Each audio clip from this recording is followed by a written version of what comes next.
warahmatullahi wabarakatuh. Waalaikumsalam warahmatullahi wabarakatuh. Selamat siang buat Bapak Ibu semuanya. Siang, Bu. Baik, terkait pelatihan saya kemarin, jadi saya hari ini mau berbagi baik 7 jurus BK hebat yang sudah saya laksanakan di sekolah kita. Terlebih dahulu kita lihat apa aja 7 jurus BK hebat. Nah, yang pertama ada kenali potensi, kemudian ada kelola emosi, ketiga ada tumbuhkan resiliensi, jaga konsistensi, jalin koneksi dan menata situasi, kemudian ada bangun kolaborasi. Jadi saya selama pelatihan saya mendapatkan 7 kartu karena sudah menguasai 7 jurus BK hebat. Mungkin kita bisa dengar dulu jingle-nya ya.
Oke, Bapak Ibu, selama kami pelatihan kemarin, kami juga menyanyikan ya 7 jurus BK hebat pada akhirnya, yaitu salah satu untuk mendukung kegiatan ini.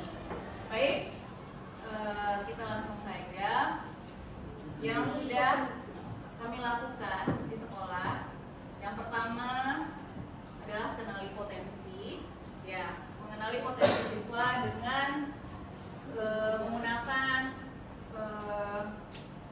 berbagai macam alat tes ya, seperti Aku Pintar, angket dan lain sebagainya.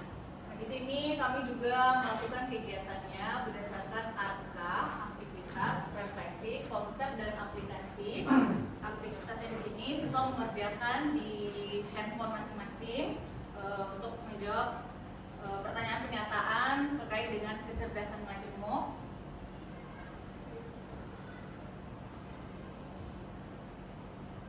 Nah, seperti ini Bapak Ibu yang sudah saya lakukan. Saya pilih akun Aku Pintar. Kemudian siswa mengisi item yang ada di akun Aku Pintar. Nah, yaitu tentang kecerdasan majemuk. Nah, karena kita dibekali oleh 8 kecerdasan majemuk. Nah, dari hasilnya saya lakukan di kelas 9H ya. Di 9H saya lakukan tes kecerdasan majemuk. Dari hasilnya diketahui siswa yang ada di kelas 9H memiliki berbagai kecerdasan majemuk.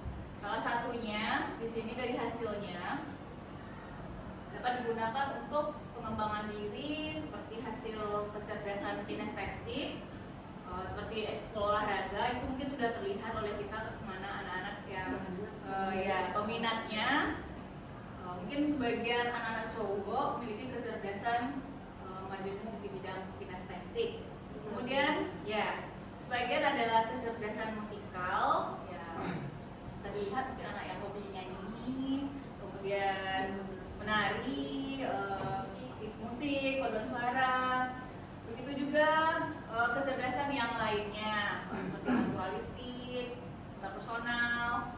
Nah, bagi anak-anak kita yang sudah tahu bakat mereka juga ada melakukan kegiatan di tempat yang lain, mengasah kemampuannya. Mungkin bisa juga yang saya lakukan ke anak mensosialisasikan hasilnya ke orang tua atau pihak yang mendukung terhadap hasil kecerdasan majemuknya tersebut. Mungkin ada orang tua yang sudah mendukung, ya ikut les, mungkin kecerdasan matematikal, logika matematik, itu mungkin siswa ikut les matematika di luar atau ikut les yang lain sesuai dengan kemampuannya.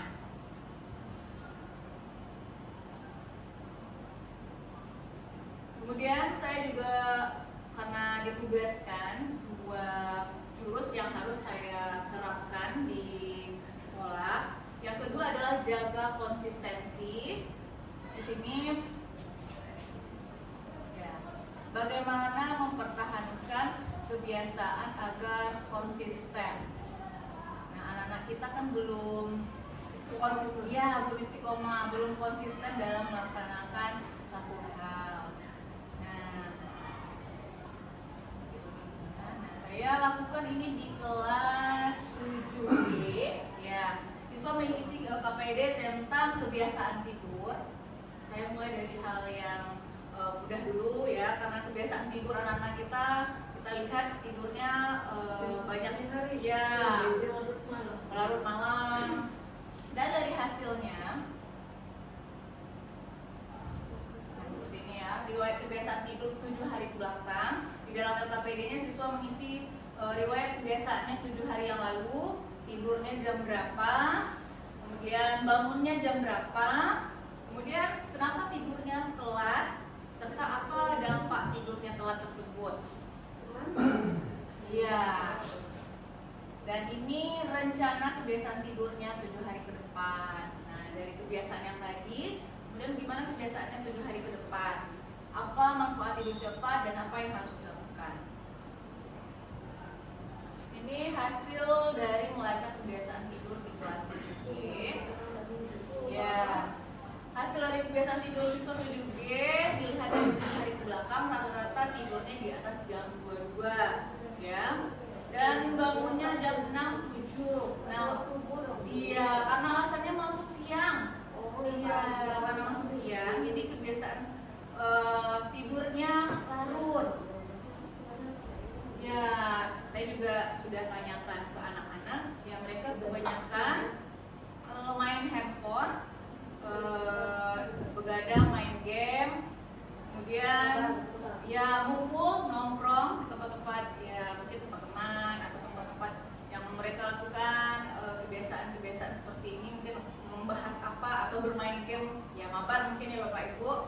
Kemudian untuk rencananya kebiasaan tidurnya mereka sudah membuat ya diisi LKPD mungkin lah ya, ikut jam 21 WIB dan bangunnya jam 5. Dan mayoritas di kelas 7G karena adalah muslim ya, kita tekankan di sana untuk melaksanakan sholat subuh.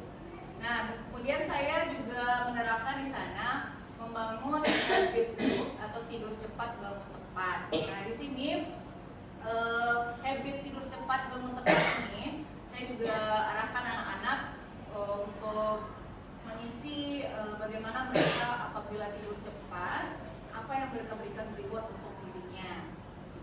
Misalkan dalam seminggu mereka mampu tidur cepat dan bangunnya tepat waktu, awal waktu. Misalkan di hari Sabtu atau di hari Minggu mereka berikan reward untuk dirinya seperti bermain, ke mall, ke pantai, atau bersama keluarga. Dari hasil di kelas 7G, nah mungkin anak-anak lagi masa pertumbuhan, apalagi puber, mereka juga belum bisa untuk memilah mana harus kebiasaan yang mereka timbulkan. Jadi kan kebiasaan positif yang harus mereka timbulkan dan menghilangkan kebiasaan negatifnya. Mungkin untuk dua jurus ya, dua jurus yang saya lakukan selama pelaksanaan pelatihan ini, saya pilih hanya dua jurus ini. Pertama kenali potensi dan kedua konsistensi. Mungkin bolehlah Bapak Ibu ada pertanyaan terkait 7 jurus PK hebat ya. Karena himbauannya untuk semuanya bisa dilaksanakan di sekolah kita, ya 7 jurus PK hebat. Nah, mungkin karena kami terkait tugasnya, kami 1 bulan ini pilihlah 2 jurus yang mampu dilaksanakan di sekolah kita. Untuk selanjutnya kami akan lakukan di bulan-bulan berikutnya yang terkait 7 jurus ini. Kalau kita lihat yang jurus yang lain seperti bangun kolaborasi, itu kan antara guru BK dengan wali kelas, kesiswaan atau kepsek, itu sebenarnya sudah terjalin di sekolah kita. Namun mungkin ada beberapa hal, ada satu hal yang belum administrasinya terlaksana.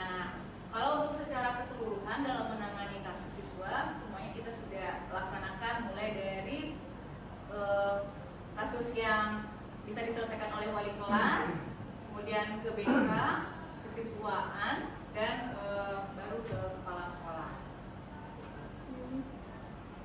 Boleh kuliah. Asistensi ini bisa juga masuk ke program pemerintah kita tuh, 7 kebiasaan anak Indonesia hebat. Iya. Tidur cepat, bangun tepat. Iya. Berarti udah bisa dilaksanakan. Ya, karena kita juga ada buku penghubungnya ya Ibu. Jadi kan kebiasaan ini juga bisa dikontrol lewat buku penghubung yang ada pada siswa. 7 kebiasaan anak Indonesia hebat. 7 jurus BK. Dan 7 jurus BK hebat ini kan membantu kami sebagai guru BK dan Bapak Ibu wali kelas dan guru-guru yang lain untuk melaksanakan kegiatan pembelajaran. Dari ini bisa dari kenali potensi, kita bisa lihat anak yang berpotensi di bidang kinestetik, tentu akademiknya kalau kita lihat dari segi observasi Bapak Ibu, tentu anak yang kinestetik untuk akademiknya kan agak lemah ya. Dan begitu juga mungkin anak yang lebih kecerdasan di bidang logika matematika, mungkin di bagian kinestetik mereka agak kurang. Mungkin di situ Bapak Ibu bisa kasih materi atau pelayanan yang sesuai dengan kebutuhan anak-anak tersebut. Tapi udah ada sosialisasi untuk satu sekolah ini gitu, kita bisa jurus BK sebagai implementasi ke anak-anak kita gitu. Oke, kalau untuk anak-anak belum Bu, kami diinstruksikan untuk pembebasan untuk guru ya. Kemudian nanti seiring jalannya waktu, 7 jurusan ini akan diterapkan oleh seluruh guru, bukan hanya guru BK aja di sekolah, di satuan sekolah masing-masing. Ya, sesuai dengan himbauan dari pemerintah, nanti akan ada kegiatan lanjutan ya, mungkin untuk guru yang lain yang belum mendapatkan pelatihannya. Seperti itu. Kira ada pertanyaan Bapak Ibu? Saya Bu Lydia. Boleh. Nah, tadi Bu Lydia menjelaskan tentang kebiasaan yang baik untuk wilayah ke depan yang hidup sehat ya. Nah, ada reward untuk diri sendiri. Iya. Nah, itu bisa seperti apa contohnya Bu, kira-kira yang bisa dilakukan siswa gitu. Oke Bu, makasih Bu ini. Ibaratnya kan secara bahasa anaknya nih, dari kita untuk diri kita sendiri. Iya. Seperti apa rewardnya itu? Baik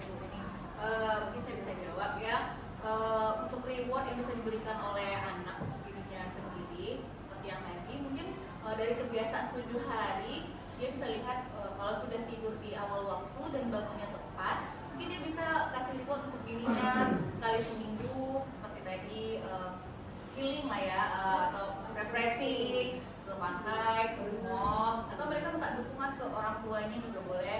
Anak-anak kita kan masih pengawasan orang tua, belum boleh pergi ke tempat-tempat yang dilarang kan, maksudnya seperti pantai atau tempat-tempat yang masih pengawasan orang tua. Mungkin seperti itu Bu Mini. Mungkin tak memberikan waktu diri sendiri dan mengarahkan orang tua maksudnya ya bunda bagaimana kalau saya bangunnya awal terus apakah nanti saya akan mendapatkan dia atau nanti bisa seperti itu. Iya. Oh boleh, bisa Bu Dahlia. Bisa, Anda juga bisa meminta reward ke orang tuanya apabila saya mampu mengerjakan tidur cepat dan bangunnya juga tepat awal waktu. Mungkin karena anak kita masih dalam pengawasan orang tua, boleh meminta hadiah ke orang tuanya. Ya termasuk juga lah ini kan dukungan dari orang tua. Kalau orang tuanya lost control, tentu anaknya lebih banyak begadang ya. Jadi tidurnya larut malam. Larut malam. Efeknya paginya bangunnya telat. Penggunaan HP kok dalam kacamata BK itu penggunaan HP di usia SMA itu harusnya seperti apa sih Ya, kalau menurut saya ya, untuk pemakaian handphone, ya itu kan usia mereka kan masih anak sekolahan. Nah mereka harus mengontrol pemakaian handphone. Berapa mereka kasih waktu untuk dirinya menggunakan handphone, entah itu 1 jam dalam sehari, ya, agar mereka bisa melaksanakan tugas yang lain seperti tugas sekolah atau kegiatan yang lain yang mendukung prestasi akademik mereka. Dan tidak lupa pengawasan dari orang tua. Tapi kan kita lihat di lingkungan kita kebanyakan anak-anak kita kan lost control untuk pemakaian handphone. Ya. Ya boleh Pak Didi. Tanya kan? Ya boleh Pak Didi. Saya akan coba jawab. Ya, tadi berarti kalau orang boleh memberikan reward, Boleh. nggak harus reward kan? Artinya boleh diganti dengan yang lain kan? Karena memang ada kebiasaan anak kalau misalkan kalau kamu bantu bapak kasih hadiah, reward lah ya. Iya. Nanti kalau bapaknya nggak bilang gimana kamu bantu, karena ada kasus yang seperti itu. Jadi selain reward apa yang kamu lakukan? Gitu. Ya. Saya akan coba ya Pak Didi. Selain reward, apa yang bisa kita berikan kepada anak? Ya, kita kan membangun habit tadi tentu bertahap. Nah, mungkin hal dasar yang bisa diberikan memang harus dikasih penghargaan anak-anak yang baru memulai kebiasaan positifnya. Seiring dengan berjalannya waktu, tentu sudah menjadi karakter bagi anak kita. Kalau tidur awal itu pasti kita akan bangunnya lebih cepat. Nah, ya mungkin selain reward, ya bisa juga arahan atau petunjuk yang harus mereka lakukan untuk kedepannya. Mungkin itu bisa sedikit. Dan lagi Bapak Ibu, terkait 7 jurus BK hebat yang baru saya laksanakan di sekolah memang 2 ini, dan untuk jurus yang lain masih ada. Mungkin bisa kita lihat dulu sambil.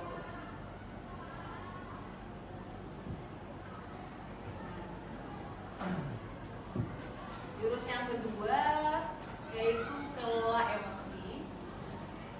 Nah, kita lihat ya usia anak kita kan masih labil, tentu dalam mengelola emosi masih kurang kontrol anak-anak kita.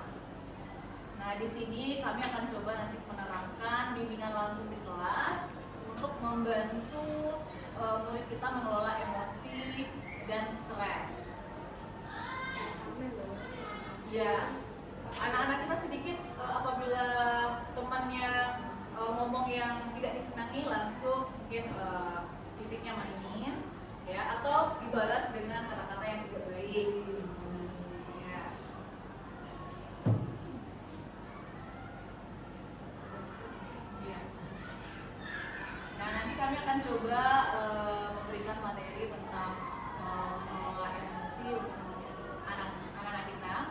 agar mereka mampu mengelola emosinya yang baik.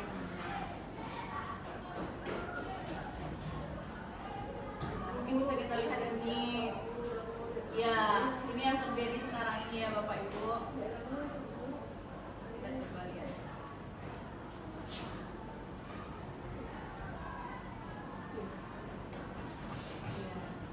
Kalau sama-sama keras, itu hasilnya tidak bagus ya. Ya seperti berita yang viral sekarang antara guru dan murid. Harus sekolah. Kepala sekolah. Iya, temperamen. Iya, kan kalau Liputan. sekolah, pesantren aja dibully. Memang waktunya kayaknya mau menjatuhkan martabat orang Indonesia sebetulnya. Nggak boleh kita keras begitu. Ya, karena kita lihat berita yang viral sekarang menyudutkan lah kita sebagai pendidik, gitu kan? Mau liputan apa? Nggak boleh siswa menonton. Polis siswa merokok kita diapakan? Oke, kemudian yang ketiga ada resiliensi. Ya, tumbuhkan daya lebih. Setiap anak kita memiliki daya lebih,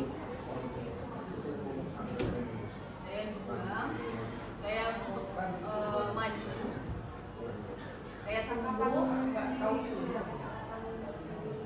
Ya, anak itu kan memiliki daya tumbuh sendiri, Bapak Ibu. Ya, untuk bangkit kembali menghadapi kesulitan-kesulitan. Nah, kalau anak-anak kita, ya, kalau anak-anak kita kalau sudah putus asa, mereka kan sulit untuk bangkit kembali. Ya, susah. Zaman Gen Z, Gen Alpha. Gen Z dan Alpha.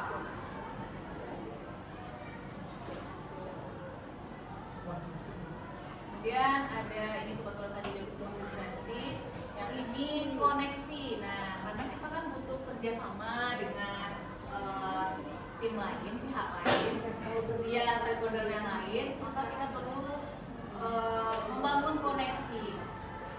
Mungkin kita pernah lah Bapak Ibu yang Kemitraan. ya kemitraan, pernah kasus di sekolah kita bekerja sama dengan pihak kepolisian, BPA,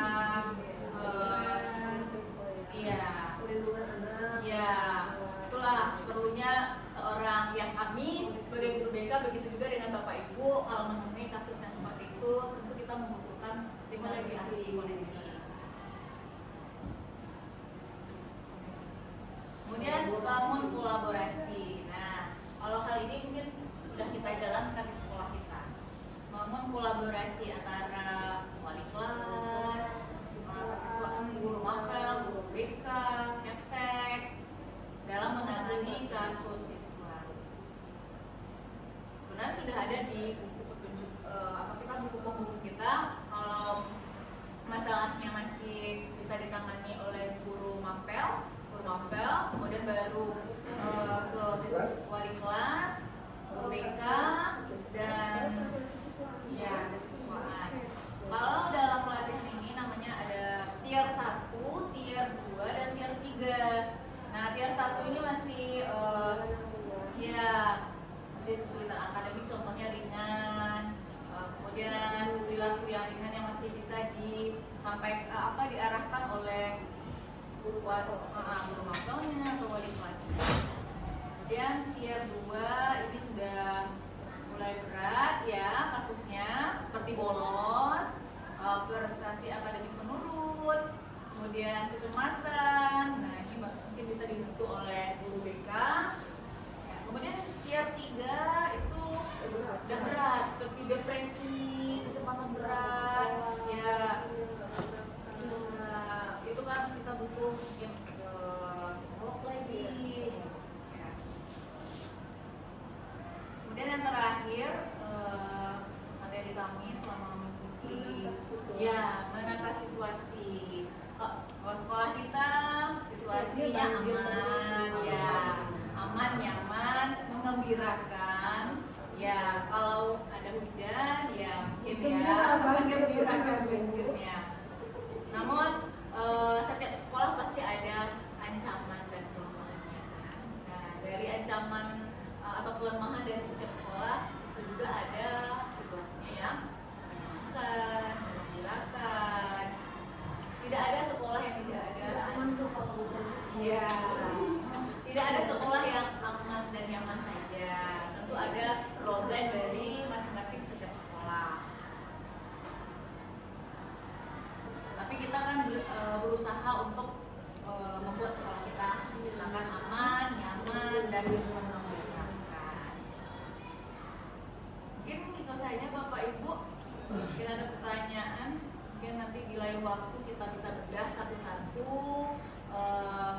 materi yang saya pelajari ketika pelatihan kemarin.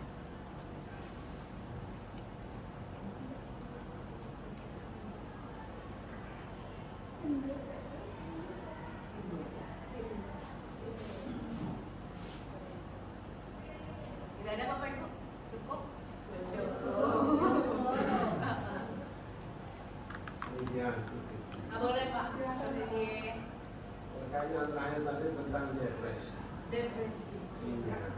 Kalau dilihat betulnya anak kita itu ada, bahkan takut sama gurunya, pura-pura sakit. Kalau saya tengok itu sebetulnya nggak sakit, nggak ada. Ya, pura-pura sakit. Terus istilahnya namanya selain takut kayaknya itu akhirnya anak itu menjadi nggak suka, ada juga seperti itu. Itu yang harus nanti didalamin, belajar bersama agar kiranya kita jangan terlalu kaku dalam Memberikan pelayanan. Ya. Karena kita kan kepengen belajar yang menyenangkan. Katanya kan. Jadi menggembirakan.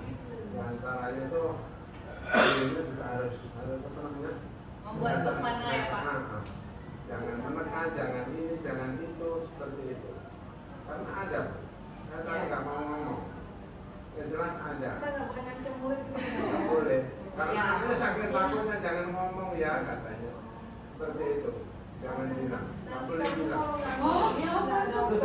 Bahkan saya ini sebenarnya setiap masuk, ini serius, setiap masuk kelas 9, Ini sebelah pertama panas kali ini kayaknya. kamu semua siswa-siswi 28 punya guru BK ada 2, tapi kamu nggak pernah istilahnya masuk ke ruang BK. Kamu rugi loh, saya bilang gitu kan. Padahal kalau di luar ada baru daftar bayar 250.000 dengan permasalahannya. Ini ada gratis tapi nggak pernah Dimasukkan kalau Iya. BKT itu tempat curhat siswa-siswa. Ya, kalau zaman dulu memang menakutkan, berarti kalau sekarang kan udah enggak. Sudah, maksudnya tidak menakutkan. Udah jauh, Nggak takut kayak masuk ruang zaman BK dulu. itu tempat curhat. Ya. Terima kasih Pak Rosidi masukannya. Mudah-mudahan kita sebagai guru BK dan Bapak Ibu lainnya bisa menerapkan ke anak-anak kita, ya, menciptakan suasana aman, nyaman dan menyenangkan tadi. Dilihat lagi kan anak-anak kita sekarang pengaruh zaman IT, ya, bisa lebih dekatlah dengan anak-anak kita. Jadi pelayanan tadi sampai ke anak-anak kita. Mungkin ada lagi masukan Bapak Ibu?